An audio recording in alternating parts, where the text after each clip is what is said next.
அன்புள்ள ரிஷப ராசி அன்பர்களே வணக்கம். ரிஷப ராசி அன்பர்களுக்கு இந்த வார ராசி பலன். 2 தங்களுக்கு உள்ள கிரகங்கள் சூரியன் இருக்கிறார். 3ஆம் இடத்தில் சுக்கிரன், புதன், குரு.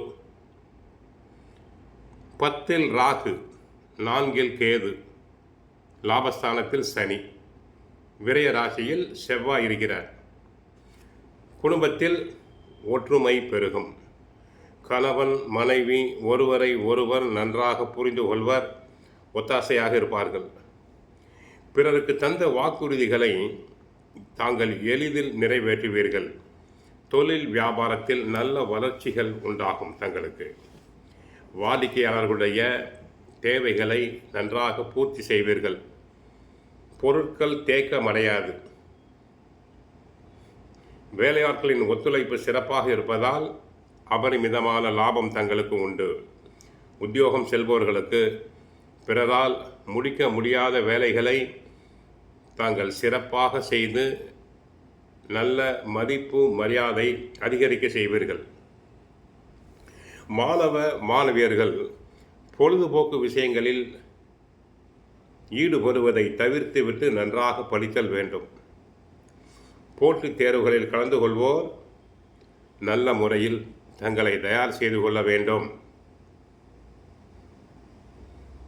மற்றபடி உங்களுக்கு ஜென்ம ராசியில் செவ்வாய் வருகிறார்.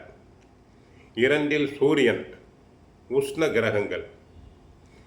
ஜென்ம ராசியில் செவ்வாய் உஷ்ண கிரகம். முன் கோபம் அதிகரிக்கும்.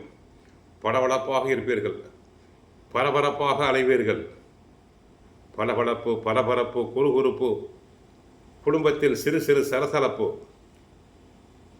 அனைத்தும் வரும். 2 சூரியன், பேச்சு சூடாக இருக்கும். ரிஷபராசி பெண்கள் சூடாக காணப்படுவார்கள். பேச்சில் உஷ்ணம் வெளிப்படும். காரசாரமாக பேசுவார்கள். பேச்சில் காரம் மிகுந்திருக்கும். ஏனென்றால் 2ஆம் இடமாகிய வாக்குஸ்தானத்தில் சூரியன் சஞ்சாரம் செய்கிறார். அக்னி கிரகம். நெருப்பு போல இருப்பீர்கள். அடிக்கடி கோபம் வரும். முன் கோபம் வரும். ஆகவே கோபத்தை கட்டுப்படுத்துங்கள்.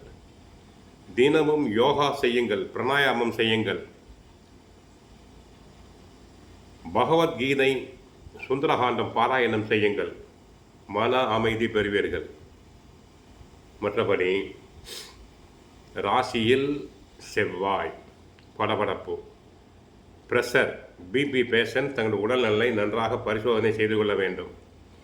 2 சூரியன், வாக்குஸ்தானம் பாதிப்பு. யோசிக்காமல் எதையோ பேசிவிட்டு வம்பில் மாட்டிக்கொள்வீர்கள். மற்றபடி வருமானம் நன்றாக இருக்கும். தொழில் வளர்ச்சி உண்டு. வியாபாரிகள் நன்றாக இருப்பார்கள்.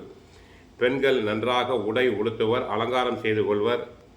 நகைகள், ஆடைகள் அனைத்தும் சேரும். தினமும் பகவத்கீதை, சுந்தரகாண்டம் பாராயணம் செய்யுங்கள். ஹரே கிருஷ்ணா ஹரே கிருஷ்ணா என்ற மந்திரத்தை 108 முறை சொல்லுங்கள். வாழ்க வளமுடன், மங்களம் உண்டாகட்டும். ஹரே கிருஷ்ணா ஹரே கிருஷ்ணா.